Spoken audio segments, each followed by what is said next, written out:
14 days before my wedding, I got an email with the subject line, "Your gallery is ready," from a photography studio I had never once, in my entire life, booked. My name is Delphine, and by the time I finished scrolling through that gallery, I understood something I don't think I'll ever fully be able to unknow. That the man I was 14 days from marrying had proposed to another woman 5 weeks after he proposed to me. Let me back up, because the setup matters here, and because I think you need to understand exactly how normal everything looked from where I was standing before this landed in my inbox like a small, quiet bomb. Theo and I had been together 3.5 years. We met through a running club, of all things, both of us slow, mediocre, deeply unserious runners who mostly showed up for the coffee afterward, and we clicked immediately over a shared aversion to actually being good at the hobby we'd both signed up for. He worked as an architect, meticulous, visually oriented, the kind of person who noticed lighting in a room the way other people notice weather. He proposed a year and a half ago, on a hike we'd done a dozen times before, at an overlook we always stopped at, which felt, at the time, deeply personal and specific to us. Our spot, our history, nothing generic or Pinterest-sourced about it. I want you to hold on to that detail, the specificity of the proposal spot, because it's going to matter in a way that will make your stomach drop exactly the way mine did. 14 days before our wedding, on an ordinary Wednesday morning, I opened my email while drinking coffee at my kitchen counter and saw a notification from a studio called Amber Lane Photography, a business I had zero prior contact with. The subject line read, "Your gallery is ready," with a client access link beneath it. My first assumption, genuinely, lasted about 4 seconds. Spam, a phishing attempt, something to delete without a second thought. I actually had my thumb hovering over delete when I noticed the recipient line included not just my email, but a second one, CC'd, that I did recognize immediately because it was Theo's. That stopped me, because if it were spam, it wouldn't have both of our real addresses on it. If it were a phishing attempt, it wouldn't be personalized to two specific, correct email addresses at once. I opened it. The body of the email was short, professional, clearly automated. "Hi Theo and Marisette, your engagement session gallery is now live. Click below to view, download, and share your favorites. We loved working with you both. Congratulations again." I read the name Marisette 3 times before it fully registered. Not my name. A name I had never heard before in my entire relationship with Theo. Attached to an engagement session, a professional photo shoot, the kind couples do specifically to celebrate and document getting engaged, that Theo, apparently, had booked, attended, and completed with someone who was not me. I clicked the gallery link with hands that were, by that point, visibly shaking. I want to describe what loaded on my screen next in the exact order I saw it, because I think the sequence of that gallery, 31 professionally shot, professionally edited photographs, loading in slowly across my kitchen counter as I stood there in yesterday's t-shirt, holding a mug of coffee I would never finish, is the closest thing I can give you to actually living through those 4 minutes with me. The first photo, Theo, in a navy sweater I recognized instantly because I'd bought it for him 2 Christmases ago, standing at an overlook I recognized even faster because it was our spot. The exact hiking overlook where he'd proposed to me a year and a half earlier. His arm around a woman I'd never seen before, tall, dark-haired, laughing at something off camera, a ring visible on her left hand. The angle of the shot clearly composed by a professional photographer who'd been paid specifically to be there capturing this. The second photo, the same overlook, different angle, the two of them mid-embrace, her face buried in his shoulder in the specific, practiced-looking way people pose for engagement photos when a photographer has told them to just be natural. Forget I'm here. I scrolled. Photo after photo, all professionally shot, all clearly composed as a full engagement session, different outfits across a handful of shots, meaning this wasn't a rushed, single afternoon thing but a planned, considered photo shoot with wardrobe changes, the kind of production you put actual thought and money into. 26 of the 31 photos were at the overlook. The final 5 were somewhere else entirely. A small lake I didn't recognize, golden hour light, the 2 of them walking hand in hand along a dock. I checked the email's timestamp against my own memory with the specific, frantic urgency of someone trying to disprove something she already, on some level, knows to be true.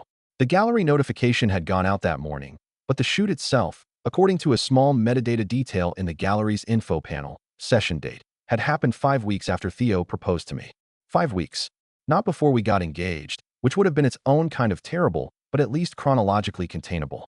5 weeks after, I sat down on my kitchen floor, the same way I imagine a lot of people do the exact moment their entire understanding of their life reorganizes itself without warning, and I scrolled through all 31 photos 2 more times, looking, I think, for some detail that would make this make sense in a way that didn't mean what it obviously meant. There wasn't one. Every photo was exactly what it appeared to be. Documented, professional, joyful proof that Theo had proposed to a woman named Marisette a little over a year ago, 5 weeks after he'd proposed to me, and that the two of them had been engaged, actively, publicly, photograph-worthy engaged, this entire time, running in complete parallel to the engagement I thought was the only one happening. I called the photography studio before I called Theo. I want to explain why, because it wasn't strategy exactly. It was more that I genuinely needed a second source to confirm this wasn't some inexplicable technical glitch before I could bring myself to have the conversation I already knew was coming. A woman answered, and I asked, as calmly as I could manage, whether they had a client on file under the name Theo. I gave his full name, and whether that client's fiancée's name was Marisette.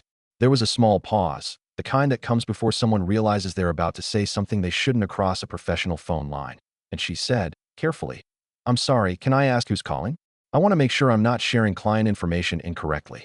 "I'm his other fiancé," I said, and I want you to know that saying that sentence out loud for the first time, to a total stranger, on the phone, standing on my own kitchen floor, is one of the strangest sensory experiences I have ever had in my life. It didn't even sound real coming out of my own mouth. She didn't say anything for a long moment. Then, quietly, unprofessionally, in a way I will always be grateful for because it confirmed everything I needed confirmed. "Oh my God." I called Theo next. He was at work, an actual architecture firm, an actual desk job, the most mundane possible backdrop for the conversation that was about to happen. And he picked up sounding completely normal, mid-workday, oblivious. "Hey, what's up? Who's Marisette?" I said. The silence that followed was, I think, the longest silence I have ever sat inside of in my entire life. I counted seconds without meaning to, the way you do when your brain needs something concrete to hold on to while everything else falls apart. I got to 19 before he finally spoke, and when he did, every trace of casual workday ease had drained completely out of his voice. "Where did you hear that name?" "I got the gallery link, Theo. Amber Lane Photography. Engagement photos. At the Overlook. Our Overlook. 5 weeks after you proposed to me." "Explain it." What followed, once he got home that evening, visibly shaking, unable to meet my eyes for most of the first 20 minutes, was one of the most disorienting conversations of my entire life, delivered in halting, reluctant fragments over nearly 2 hours. As he slowly revealed a parallel relationship that had apparently been running underneath our entire engagement without my having the faintest idea it existed. He'd met Marisette, he said, at a work conference about 8 months before he proposed to me. Not after, which meant, doing the math right there at our kitchen table, that whatever this was had already been developing for 8 months by the time he got down on one knee at our Overlook. What began, in his telling, as just talking, nothing serious, had, over the following months, become something he described as a whole life I didn't know how to close the door on. A phrase that I have come to understand, through this entire ordeal and through talking to a few other people who've lived through versions of it, is apparently the single most common thing men in this exact situation say, verbatim or close to it, as though the phrase itself is some kind of universal escape hatch. They all independently discover. "You proposed to me first." Then, 5 weeks later, 5 weeks, he'd taken Marisette to the exact same Overlook and proposed to her too, using, based on what little detail I could bear to extract from him, almost identical language to what he'd said to me, because, as he eventually admitted, staring at the table rather than at me. I didn't know how to make it feel different for her without it feeling like I was choosing her over you. So I just did the same thing. The same Overlook. The same words, near enough. 2 proposals, 5 weeks apart, at the exact spot he'd told me was our spot. Specific and personal and meaningful precisely because, as it turned out, it wasn't specific to us at all. It was just the place he'd apparently decided was efficient. One location, one well-rehearsed proposal, deployed twice. I asked him the question everyone in this situation eventually asks, the one that never has a satisfying answer. Why? Why let this go on for over a year? Why let me plan an entire wedding 14 days from happening? His answer, delivered quietly, was some version of what I've now come to understand is nearly universal in these situations. He loved both of us.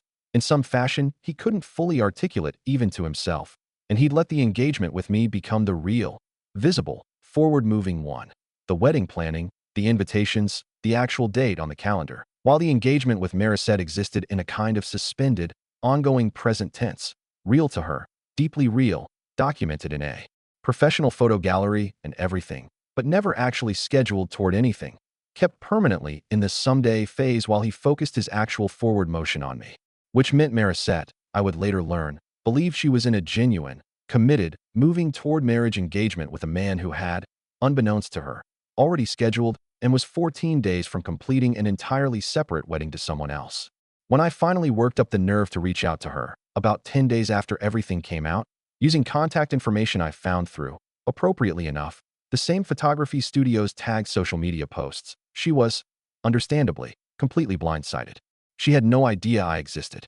Not vaguely, not as someone he used to date, not at all. As far as her entire understanding of her own life went, she was the only fiancé she had. She told me over an hour-long phone call that neither of us cried through until close to the end, been quietly looking at venues herself. In the exact same window, I'd been finalizing catering counts for a wedding 14 days out, the two of us moving in complete parallel toward two entirely separate futures with the same man, neither of us having the faintest idea the other existed.